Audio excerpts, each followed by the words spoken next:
Hello student, এখন তোমাদের ক্যালকাটা ইউনিভার্সিটির আন্ডারে সেকেন্ড সেমিস্টারের রাষ্ট্রবিজ্ঞান অনার্সের ক্লাস আছে। আজকের ক্লাসে তোমাদের DSCC2 পেপার থেকে একটি গুরুত্বপূর্ণ প্রশ্নের উত্তর নিয়ে আলোচনা করব। প্রশ্নটা কি আছে দেখো, ভারতের রাষ্ট্রপতি ও প্রধানমন্ত্রীর মধ্যে সম্পর্ক লেখো। এই প্রশ্নটা তোমাদের 10 নম্বর বা 20 নম্বরের জন্য খুবই গুরুত্বপূর্ণ একটা প্রশ্ন। চলো প্রশ্নের উত্তরটা তোমরা বুঝে নাও। কি বলা হচ্ছে দেখো, ব্রিটেনের শাসন ব্যবস্থাকে অনুসরণ করে ভারতের সংসদীয় শাসন ব্যবস্থা গৃহীত হয়েছে। তাই এখানে ব্রিটেনের রানীর মতো রাষ্ট্রপ্রধান হিসাবে একজন নাম সর্বস্ব রাষ্ট্রপতি আছেন। তিনি নিয়মতান্ত্রিক শাসক প্রধান। শাসন ব্যবস্থার প্রকৃত ক্ষমতার অধিকারী হল মন্ত্রিসভা। অবশ্য সংবিধানের ৭৪-এর ১ নম্বর ধারায় বলা হয়েছে, রাষ্ট্রপতিকে সাহায্য ও পরামর্শ দেওয়ার জন্য প্রধানমন্ত্রীর নেতৃত্বে একটি মন্ত্রিসভা থাকবে, কিন্তু বাস্তবে মন্ত্রিসভা প্রকৃত ক্ষমতা ভোগ করে। আবার মন্ত্রিসভার মধ্যমণি হলেন প্রধানমন্ত্রী। তাই প্রধানমন্ত্রী ক্ষমতার মূল উৎস। গ্রিভস এর কথায় বলা যায়, সরকার দেশের প্রভু, প্রধানমন্ত্রী হলেন সরকারের প্রভু। সহজভাবে কথাটি বলা হলেও বাস্তবে রাষ্ট্রপতির সঙ্গে প্রধানমন্ত্রীর সম্পর্ক কিছুটা বিতর্কের ব্যাপার। রাষ্ট্রপতির প্রাধান্য। পরের পয়েন্ট, যারা মনে করেন রাষ্ট্রপতি প্রধানমন্ত্রীর পরামর্শ উপেক্ষা করে কাজ করতে পারেন, তারা নিম্নলিখিত যুক্তি দেখিয়েছেন। এখানে প্রথমত বলা হচ্ছে, সংবিধানের ৫৩-র ১ নম্বর ধারায় বলা হয়েছে, কেন্দ্রের শাসন ক্ষমতা রাষ্ট্রপতির হাতে থাকবে। তিনি নিজে বা তার কর্মচারীর মাধ্যমে সেই ক্ষমতা প্রয়োগ করবেন। এই ধারণা অনুসারে রাষ্ট্রপতি প্রধানমন্ত্রীর পরামর্শ না নিয়ে কাজ করতে পারেন। দ্বিতীয়ত বলা হচ্ছে, রাষ্ট্রপতি প্রধানমন্ত্রীকে নিয়োগ করেন। সংখ্যাগরিষ্ঠ দলের নেতাকে প্রধানমন্ত্রী পদে বসানো হলেও রাষ্ট্রপতি বিশেষ অবস্থায় নিজের পছন্দ মতো কাউকে ওই পদে বসাতে পারেন। যেমন রাষ্ট্রপতি সঞ্জীব রেড্ডি বৃহত্তম দলের নেতা জগজ্জীবন রামকে না ডেকে সংখ্যালঘু দলের নেতা চরণ সিংকে ওই পদে বসিয়েছিলেন। তৃতীয়ত, রাষ্ট্রপতি জরুরি আইন জারি করতে বা জরুরি অবস্থা ঘোষণা করতে পারেন। একথা সত্য। সংবিধানের ৪২ ও ৪৪তম সংশোধনে বলা হয়েছে, রাষ্ট্রপতি মন্ত্রিসভার পরামর্শ অনুযায়ী কাজ করবেন, অর্থাৎ প্রধানমন্ত্রীর সঙ্গে আলোচনা না করে তিনি সিদ্ধান্ত নিতে পারবেন না। কিন্তু রাষ্ট্রপতি যদি আলোচনা না করেন বা পরামর্শকে উপেক্ষা করেন, তাহলে কি শাস্তি হবে তা যেহেতু বলা নেই, তাই রাষ্ট্রপতি সেই সুযোগ নিয়ে একাই সিদ্ধান্ত নিতে পারেন।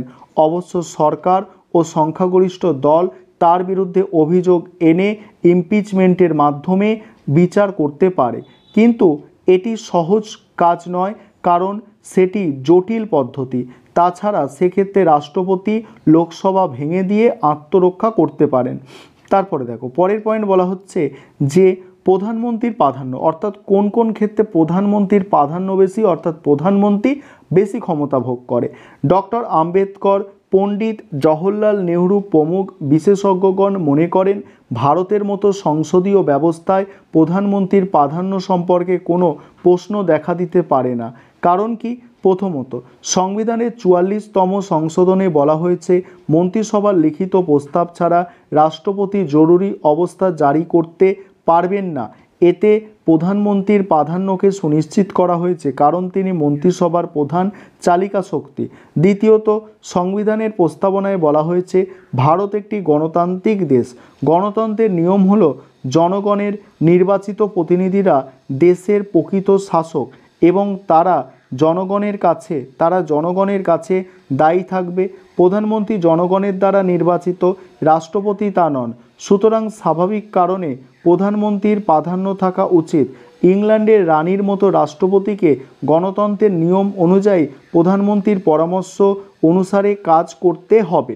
পরের পয়েন্ট আলোচনা করব। তার আগে যে বিষয়টা বলার আছে, তোমাদের জন্য অনলাইন কোচিং ক্লাস চলছে। তোমরা যদি কেউ অ্যাডমিশন নিতে চাও, এই নম্বরে যোগাযোগ করবে 9123005218। এই নম্বরে তোমরা যোগাযোগ করে অ্যাডমিশন নিতে পারো। আমাদের সপ্তাহে 3 দিন ক্লাস হয়ে থাকে, 2 দিন হচ্ছে রেকর্ডেড ক্লাস আর 1 দিন হচ্ছে গুগল মিটে লাইভ ক্লাস। আর পার মান্থ আমাদের তার জন্য 500 টাকা ফিস নেওয়া হয়। চলো তারপর 3 নম্বর পয়েন্ট দেখো, তৃতীয়ত, রাষ্ট্রপতির সঙ্গে প্রধানমন্ত্রীর সংঘাত যদি কোনো সময়ে চরমে ওঠে তখন প্রধানমন্ত্রী পদত্যাগ করতে পারেন। কেন্দ্রে রাষ্ট্রপতির শাসন জারির কোনো ব্যবস্থা নেই। বিরোধীরাও যদি সরকার গঠনে অক্ষম হয় তাহলে লোকসভার নির্বাচন করতে হবে, আর সেই নির্বাচনে যদি প্রধানমন্ত্রীর দল আবার ফিরে আসে তাহলে রাষ্ট্রপতির পক্ষে স্বপদে থাকা অস্বস্তিকর হবে, তখন পদত্যাগ করা ছাড়া আর উপায় থাকবে না। স্বভাবতই রাষ্ট্রপতি এই অনিশ্চিত জটিলতার মধ্যে কখনোই চাইবে না, তাই প্রধানমন্ত্রীকে উপেক্ষা করা তার পক্ষে মোটেও সহজ নয়। তারপর দেখো ভারতীয় রাজনীতিতে সম্পর্কের স্বরূপ, অর্থাৎ ভারতে রাজনীতির ক্ষেত্রে এই প্রধানমন্ত্রী এবং রাষ্ট্রপতির মধ্যে যেসব সম্পর্ক আছে সেটা দেখো এখানে কি বলা হচ্ছে, ভারতীয় রাজনীতিতে বিভিন্ন সময় রাষ্ট্রপতি ও প্রধানমন্ত্রীর সম্পর্ক পর্যালোচনা করলে সম্পর্কের বাস্তব মূল্যায়ন করা সহজ হবে। ডক্টর রাজেন্দ্র প্রসাদ হলেন ভারতের প্রথম রাষ্ট্রপতি। প্রথম প্রধানমন্ত্রী হলেন নেহরু।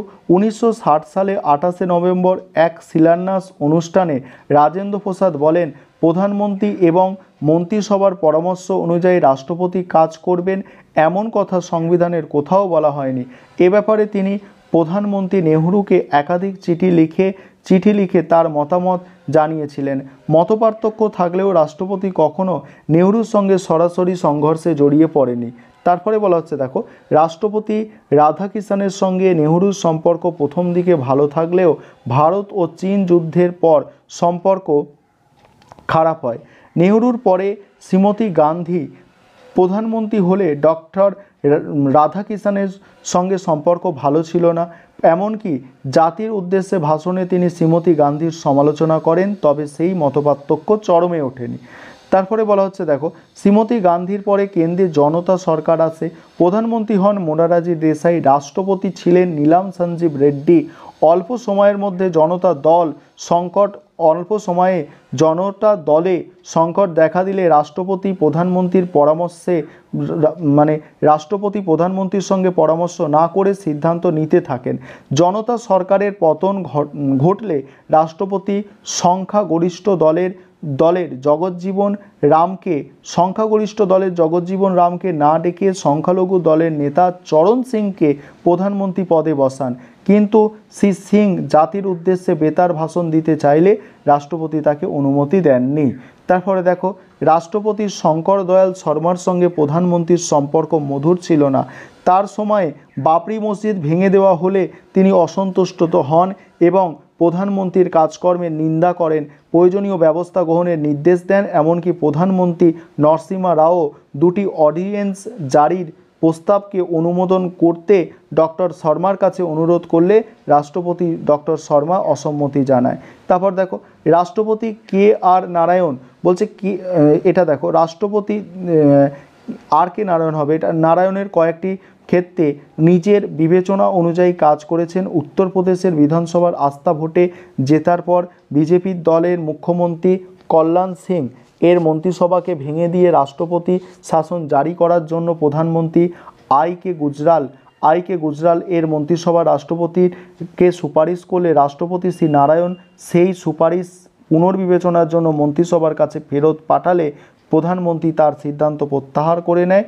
এর মাধ্যমে রাষ্ট্রপতি দেখিয়ে দিলেন সংকীর্ণ দলীয় স্বার্থ নয়, সংবিধানের স্বার্থ রক্ষা করাই তার দায়িত্ব। এই দায়িত্ব পালন করতে গিয়ে তিনি 1998 সালে বিহারের মুখ্যমন্ত্রী রাবড়ি দেবীর সরকারকে বরখাস্ত করার জন্য প্রধানমন্ত্রী বাজপেয়ী মন্ত্রিসভার প্রস্তাব ফেরত পাঠান। আবার 1999 সালে শ্রীমতী জয়ললিতার AIADMK দল বাজপেয়ী সরকারের ওপর থেকে সমর্থন প্রত্যাহার করে নিলে রাষ্ট্রপতি নারায়ণ লোকসভার আস্থা ভোট চাওয়ার জন্য বাজপেয়ীকে বলেন। আস্থা ভোটে বাজপেয়ী পরাজিত হলে পদত্যাগ করেন। গুজরাটে সাম্প্রদায়িক দাঙ্গা বিধ্বস্ত অঞ্চলে পরিদর্শন করার জন্য রাষ্ট্রপতি আব্দুল কালাম ইচ্ছা প্রকাশ করলেও বাজপেয়ীর সরকার পরোক্ষভাবে অনিচ্ছা জানালেও রাষ্ট্রপতিকে বাধা দিতে পারেনি। তারপরে কি বলা হচ্ছে দেখো, মূল্যায়ন। রাষ্ট্রপতির সঙ্গে প্রধানমন্ত্রীর এই সম্পর্ক বিশ্লেষণ করলে দেখা যাবে রাষ্ট্রপতি নিছক জাঁকজমকপূর্ণ সাক্ষী গোপাল নন। ব্রিটেনের শাসন ব্যবস্থায় রানী প্রকৃতপক্ষে নাম সর্বস্ব, রাষ্ট্রপ্রধান, প্রধানমন্ত্রী হলেন সরকারের প্রভু, কিন্তু ভারতের তা নয়। এখানে যদি সরকারি কাজকর্মে বিশৃঙ্খলা দেখা দেয় বা প্রধানমন্ত্রী রাজনৈতিক সংকীর্ণ স্বার্থে কাজ করে, তাহলে রাষ্ট্রপতি স্ববিবেচনা অনুযায়ী কাজ করবেন, কারণ জাতির কাছে তিনি রাষ্ট্রের প্রধান হিসাবে দায়বদ্ধ। এ ব্যাপারে প্রাক্তন রাষ্ট্রপতি ভেঙ্কট রমনের মন্তব্য উল্লেখযোগ্য। এই ছিল তোমাদের আজকের ক্লাস।